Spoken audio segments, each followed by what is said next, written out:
What's up mga ka-AJ TV? Welcome back to another food adventure dito sa Japan. Ngayon, nandito tayo sa Shinjuku, Tokyo. At susubukan natin ang isa sa pinaka-famous seafood restaurants dito, Kanisan Mai. Ang pinaka-exciting dito, Unlimited Giant King Crab.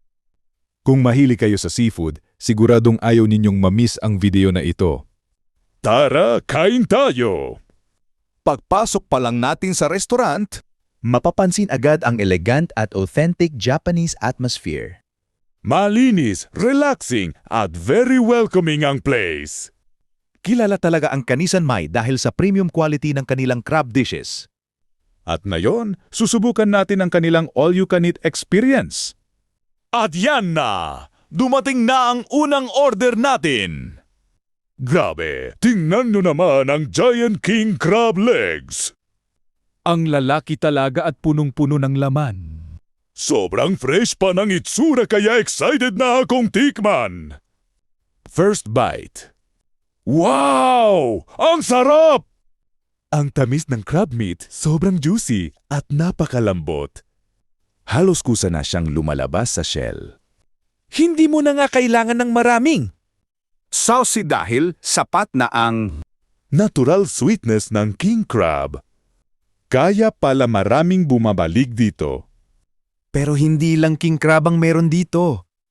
Kasama rin sa buffet ang snow crab. Iba't ibang klase ng sushi. Sashimi, tempura, grilled seafood. Japanese side dishes, desserts, at drinks. Ang maganda pa, bawat order ay freshly prepared. Kaya quality talaga ang bawat serving. Round 2 na tayo. Siyempre, additional Giant King Crab ulit. Hindi pwedeng hindi.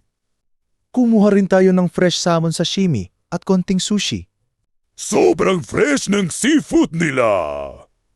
Yung sashimi, literal na natutunaw sa bibig. Abang yung king crab, bawat kagat, sulit na sulit. Isa sa mga nagustuhan ko rito ay ang service. Mababait ang staff, mabilis dumating ang mga orders, at malinis ang buong restaurant. Kahit maraming customers, organized pa rin ang serbisyo nila.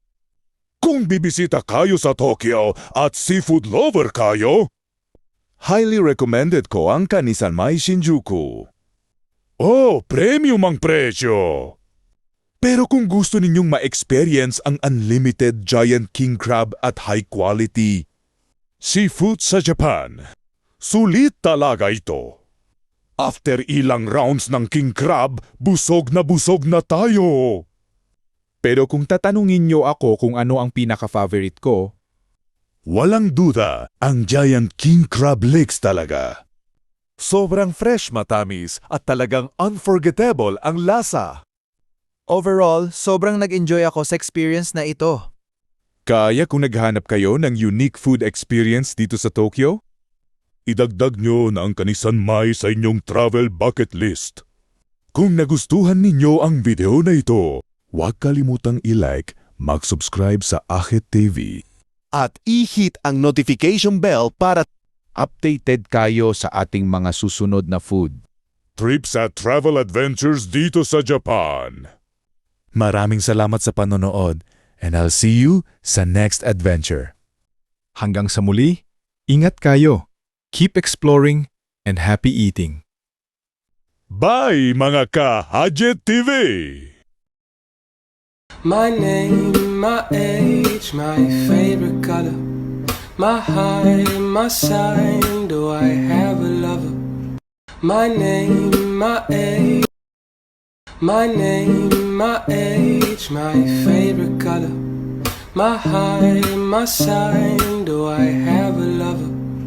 My name, my age, my name, my age, my favorite color, my height, my sign, do I have a lover? My name, my age, my name, my age, my favorite